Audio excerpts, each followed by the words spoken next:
सूजी के लड्डू, नारियल के लड्डू तो आपने बहुत खाए होंगे, लेकिन यूट्यूब पर पहली बार ऐसी लड्डू की रेसिपी आ रही है।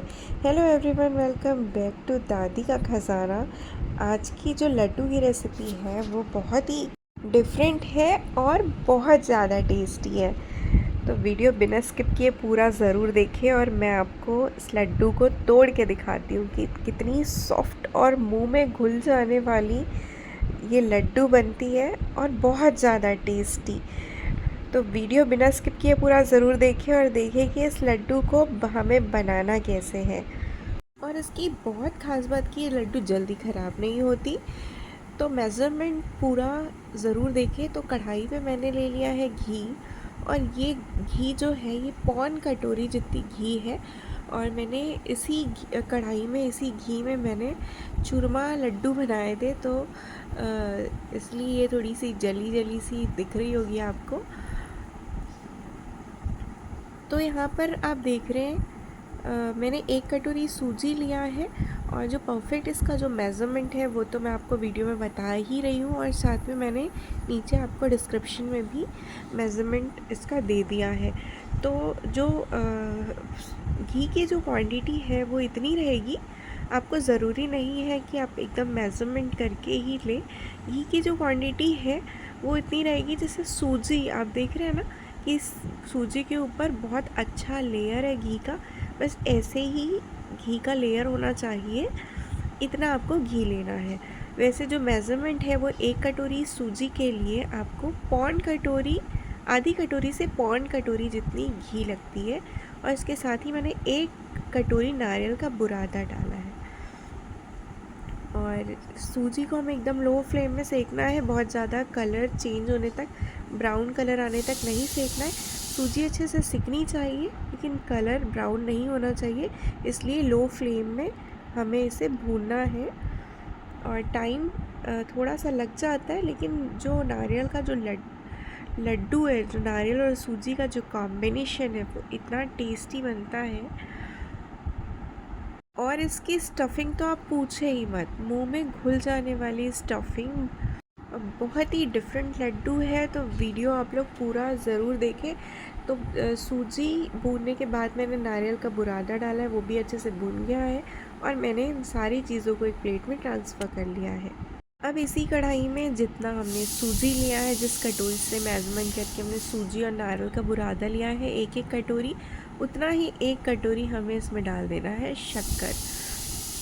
इस लड्डू के लिए हलवाई जो है वो 1.5 कटोरी शक्कर का इस्तेमाल करते हैं।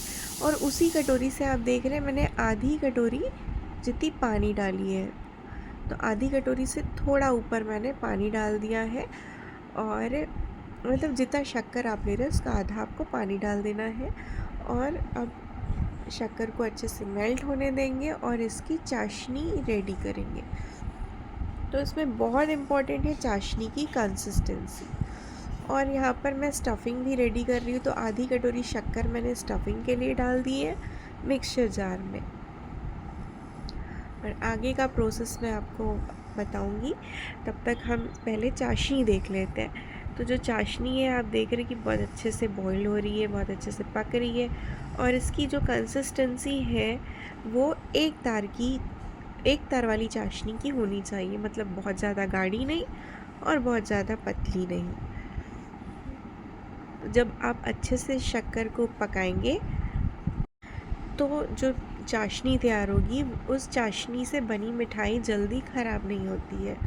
तो जिसमें आप बहुत अच्छे से पका के और थोड़ा मेहनत करके बनाते हैं, वो उसमें मेहनत तो थोड़ी रहती है, लेकिन आपका जो मिठाई है वो इतना अच्छा बनता है कि आप उसे लंबे समय तक यूज़ कर सकते हैं। वो 1-2 दिन में ख़राब नहीं होती, और ना ही आपको फ्रिज में रखने की ज़रूरत है। तो आप देख रहे हैं कि चाशनी हमारी तैयार हो गई है, और ये 1 तार की चाशनी हमारी तैयार हुई है, चिपचिपी सी। और जब आप इसे नीचे आप चम्मच से गिरा रहे हैं तो ये बूंद बूंद करके गिर रही है। तो जैसे ही 1 तार की चाशनी बन जाए तो आपको गैस तुरंत ऑफ़ कर देना है और भुनी हुई सूजी और नारियल को हमें चाशनी में अच्छी तरह से मिक्स करना है। और मिक्स करने के बाद इसे हम ढक के रख देंगे लगभग लगभग आधे घंटे से 1 घंटे के लिए, ताकि तब तक जो सूजी है वो अच्छे से फूल जाएगी। और अभी बहुत गर्म है, आप इसमें हाथ भी नहीं लगा पाएंगे, तब तक जो सूजी है वो ठंडी भी हो जाएगी। तो मैंने ये ढक दिया है और अब हम इसकी स्टफिंग रेडी कर लेते हैं। तो मैंने शक्कर और इलायची को पीस लिया है और अभी पीसी हुई शक्कर और इलायची में मैंने 1 चम्मच सौंफ डाल दिए हैं। और यहाँ पर 3 पान के पत्ते हैं, 3-4 पान के पत्ते हैं मेरे पास, जो पुराने हो गए हैं, 2-3 दिन के रखे हुए पत्ते हैं, तो इससे मैं यूज़ कर रही हूँ। फ्रेश पत्ते हैं, अगर आपके पास पान के तो आप फ्रेश यूज़ कर सकते हैं। और जिस कटोरी से हमने मेज़रमेंट किया था उसी कटोरी से 1 कटोरी हमें ले लेना है मावा। वैसे मैं 1.5 कटोरी मावा यूज़ कर रही हूँ, आप चाहे तो 1 कटोरी मावा इस्तेमाल कर सकते हैं।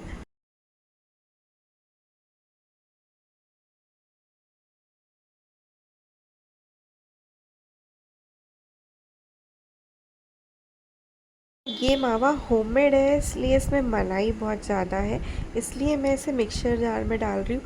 अगर आप मार्केट का चिकना मावा यूज़ कर रहे हैं तो आपको मिक्सर जार में डालने की ज़रूरत नहीं है। आप सारी चीज़ों को मावे में मिक्स कर सकते हैं। और मैंने यहाँ पर थोड़ा सा रसबेरी कलर डाल दिया है, तो मैंने कलर थोड़ा ही डाला है। और अगर आपके पास गुलकंद है तो आप गुलकंद भी डालिए, तो मेरे पास गुलकंद नहीं है इसलिए मैंने इसमें रोज़ एसेंस भी डाल दिए हैं। और अब इन्हें अच्छे से पीस लेंगे चिकना और फ्रिज में सेट होने के लिए रख देंगे, क्योंकि ये होममेड मावा है इसलिए अभी फ्रेश बना है, इसलिए थोड़ा सा ये गीला भी है, इसलिए मैं इसे फ्रिज में सेट करने के लिए रख रही हूँ 15 मिनट के लिए, ताकि ये अच्छे से सेट हो जाए। यहाँ पर मैंने और थोड़ा सा शक्कर और ले लिया है और मैंने इसमें ड्राई फ्रूट्स डाल दिए हैं, क्योंकि मुझे लगा कि शायद शक्कर कम ना हो जाए, तो मैंने इसमें काजू और किशमिश डाल दिए हैं और शक्कर मैंने डाल दिया है। और अभी इन सारी चीज़ों को अच्छे से मिक्स करके रख लेंगे और 15 मिनट बाद हम अपनी स्टफिंग चेक कर लेंगे। तो अगर आप मार्केट वाला मावा यूज़ करते हो आपको फ्रिज में रखने की भी ज़रूरत नहीं है और आपको तुरंत बहुत जल्दी आपका स्टफिंग रेडी हो जाएगा। सारी चीज़ों को आपको इसमें मिक्स कर देना है। तो 15 मिनट हो गए हैं और स्टफिंग भी हमारी थोड़ी सी सेट हो गई है। तो ये रेडी है और परफेक्ट कंसिस्टेंसी में लाने के लिए मैं इसमें आधी कटोरी जितनी नारियल का बुरादा मिलाऊंगी। और अगर आप मार्केट वाला मावा यूज़ कर रहे हैं तो आपको 2-3 चम्मच जितना नारियल का बुरादा मिलाना है, बहुत ज़्यादा मिलाने की ज़रूरत नहीं है। ये थोड़ा सा गीला है इसलिए मैं इसमें आधी कटोरी जितनी नारियल का बुरादा मिलाऊंगी, ताकि ये एकदम परफेक्ट इसकी कंसिस्टेंसी हो जाए और इसके जो लड्डू है वो बहुत ही ईज़िली बन जाए। तो मैंने आधा कटोरी मैंने नारियल का बुरादा ले लिया है और इन सारी चीज़ों को अच्छे से मिक्स कर लेंगे। और इसकी स्टफिंग इतनी टेस्टी होती है, पान का फ्लेवर, रोज़ का फ्लेवर, मावे का फ्लेवर, नारियल का फ्लेवर, इलायची का फ्लेवर, ड्राई फ्रूट्स का फ्लेवर, इतना ज़्यादा टेस्टी ये लड्डू बनता है। आप लोग इस लड्डू को ज़रूर ट्राई करें। और टेस्टी तो है ही, साथ ही हेल्दी भी है। और ये इसे रखे हुए हमें 45 मिनट लगभग हो गए हैं और ये ठंडी हो गई है और ये बहुत अच्छे से सूजी फूल भी गई है। तो अच्छे से इसे पहले मिक्स कर लेंगे और हाथों में मैं आपको लड्डू जैसे बना के दिखा रही हूँ, बस वैसे ही आपको बनाना है। अब देख रहे हैं कितनी सॉफ्ट है। तो इसकी जो खासियत है वो यही है कि ये लड्डू बहुत आसानी से भी बन जाती है और बहुत ज़्यादा सॉफ्ट होती है। तो जो स्टफिंग हमने बनाई है उसके चारों तरफ हम सूजी और नारियल का लेयर लेंगे और इसे हल्के हल्के हाथों से ऐसे गोल गोल बनाएंगे। और देखिए कितने गोल और कितनी अच्छी लड्डू हमारी बन गई। बस ऐसे ही हमें सारे लड्डू बना लेने हैं। सूजी के जब लड्डू आप बनाते हैं उसकी अच्छे लड्डू की पहचान ही यही होती है कि ये बहुत सॉफ्ट होती है। तो सॉफ्ट करने के लिए बहुत सारे लोग दूध का इस्तेमाल करते हैं, लेकिन जो इंस्टेंट जो जल्दी बन जाने वाली चीज़ें होती हैं वो बहुत जल्दी ख़राब भी हो जाती है। दूध अगर आप डाल देते हैं तो जो लड्डू बनती है वो ज़्यादा दिन तक आप उसे यूज़ नहीं कर सकते हैं, वो जल्दी ख़राब हो जाती है। और इस लड्डू को आप बनाकर आराम से 15-20 दिन तक यूज़ कर सकते हैं। तो इसे अच्छा लुक देने के लिए मैं इसके ऊपर किशमिश रख रही हूँ, और इस लड्डू को मैं आपको तोड़ के दिखाती हूँ कि ये कितनी ज़्यादा सॉफ्ट है, ब्यूटीफुल है और टेस्टी है। तो आप लोग भी ज़रूर ट्राई करें। Thanks for watching.